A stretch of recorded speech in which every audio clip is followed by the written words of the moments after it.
C'est le père Diarmuid Hogan, curé de la paroisse d'Oranmore, qui prononce l'homélie.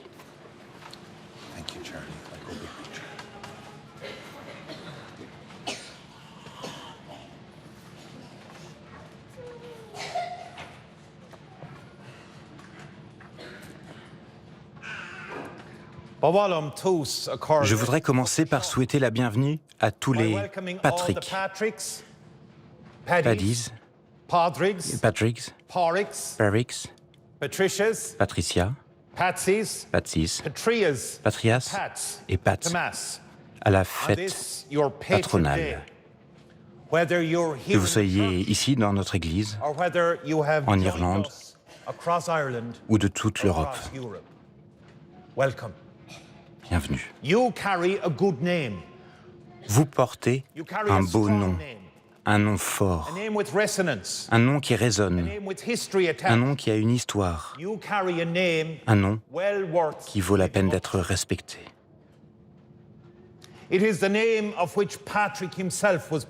C'est un nom dont Saint Patrick lui-même était fier. Nous le savons par ses propres écrits, dans ses confessions autobiographiques. Il se présente dès les premières lignes. Je m'appelle Patrick. Je suis un pécheur, un simple campagnard, le moins croyant de tous et méprisé par beaucoup. Patrick nous parle ensuite de son peuple. Mon père était Calpornius. Il était diacre. Son père était Potitus, un prêtre qui vivait à Banaven, Turbinae, un village qui se serait trouvé près de l'actuelle ville de Talbot, au Pays de Galles. Voici Patrick humble mais confiant de son identité, fier de ses origines et de son ascendance. Voici Patrick qui ne perd jamais courage ni espoir, bien qu'il ait été réduit en esclavage dans sa jeunesse, arraché à son peuple, à sa terre, à sa maison, emmené de force, au-delà de la mer, au Finistère, al fin del mundo, le confin de la terre, à l'extrémité occidentale du monde connu. Patrick écrit « J'ai été fait prisonnier vers l'âge de 16 ans. À cette époque, je ne connaissais pas le vrai Dieu. J'ai été emmené en captivité en Irlande avec des milliers d'autres. »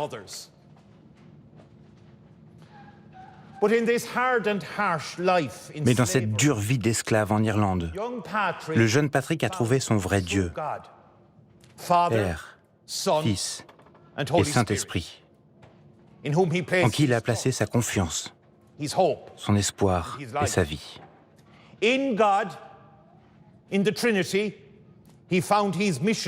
En Dieu, il a trouvé sa mission, sa vocation, sa raison de vivre.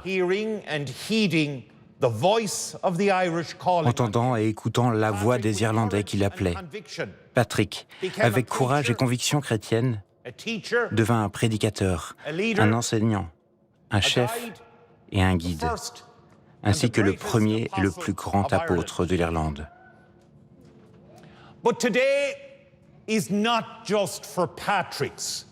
Mais aujourd'hui n'est pas seulement pour les Patrick.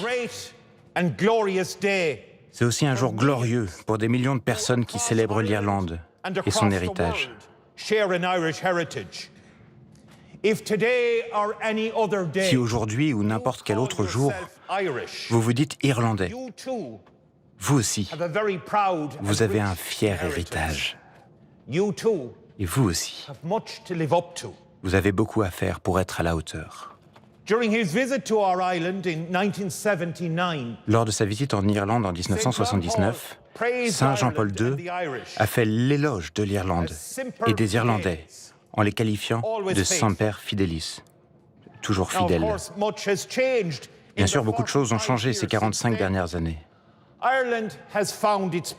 L'Irlande a trouvé sa place dans le monde.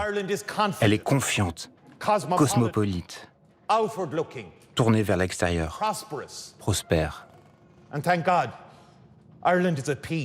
et en paix. L'Irlande n'est plus connue pour ses bombes ou ses balles. Nous n'avons plus besoin d'exporter nos meilleurs éléments. Nos artistes, musiciens, acteurs, sportifs, inventeurs, scientifiques, ingénieurs, médecins, infirmiers, enseignants et techniciens restent ici, vivent ici, réussissent ici et vieillissent ici, dans leur pays.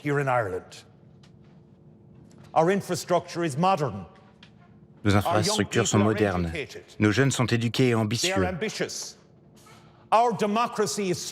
Notre démocratie est forte. Notre culture est connue, vantée et appréciée dans le monde entier.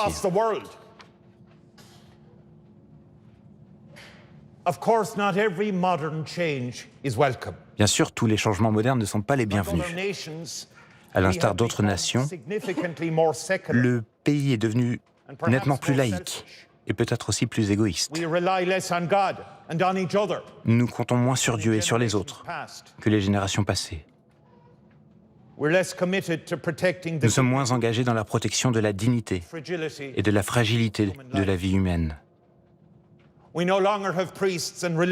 n'avons plus de prêtres et de religieux à envoyer dans le monde entier.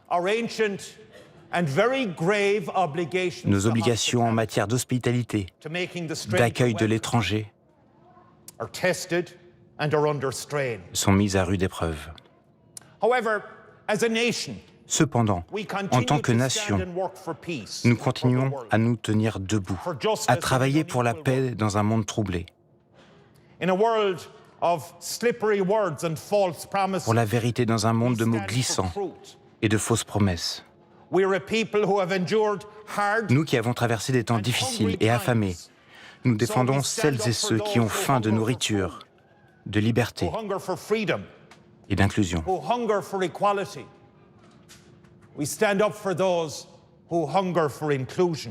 Nous défendons celles et ceux qui ont faim de sécurité et de paix.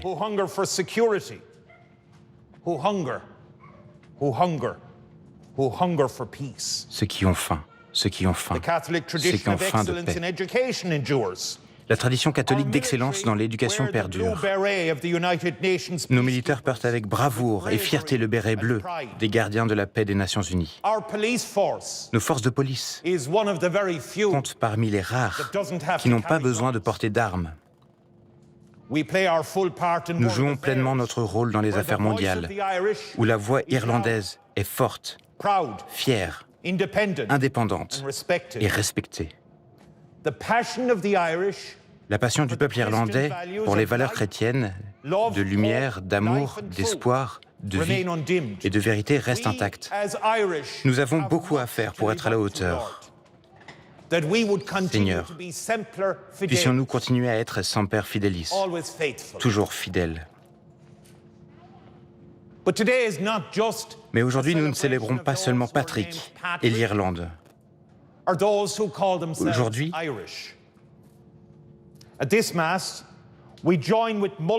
nous sommes rejoints par toute l'Europe pour célébrer ce cinquième dimanche de Carême. Avec cette messe, comme avec toutes les autres, nous célébrons notre unité et nous célébrons notre christianisme. Nous reconnaissons, louons et remercions Dieu pour sa présence dans notre évangile,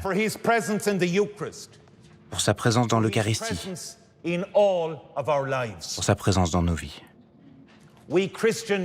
Nous, chrétiens, chrétiennes, avons beaucoup à considérer.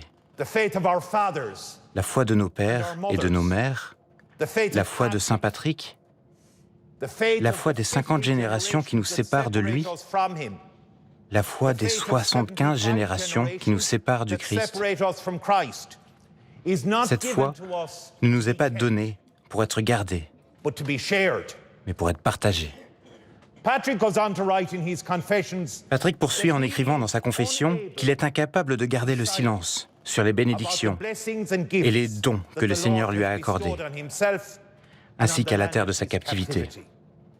Pour lui, louer et témoigner de Dieu, se conformer à sa volonté et répondre à son invitation est la seule tâche de la vie qui vaille vraiment la peine d'être entreprise. Nous, chrétiens, chrétiennes, n'avons pas été créés pour vivre dans les ténèbres, mais pour embrasser la lumière. Nous n'avons pas été créés pour garder silencieusement la foi dans notre coin. Nous, chrétiens, chrétiennes, sommes un bruit, sommes bruyants, sommes énergiques, sommes passionnés. Nous sommes un peuple de résurrection. Comme Saint Patrick, nous ne devons pas, nous ne pouvons pas rester silencieux. Notre foi doit être parlée, écrite, chantée, dansée, prêchée, pratiquée, savourée, criée, partagée, confiée, appréciée et vécue.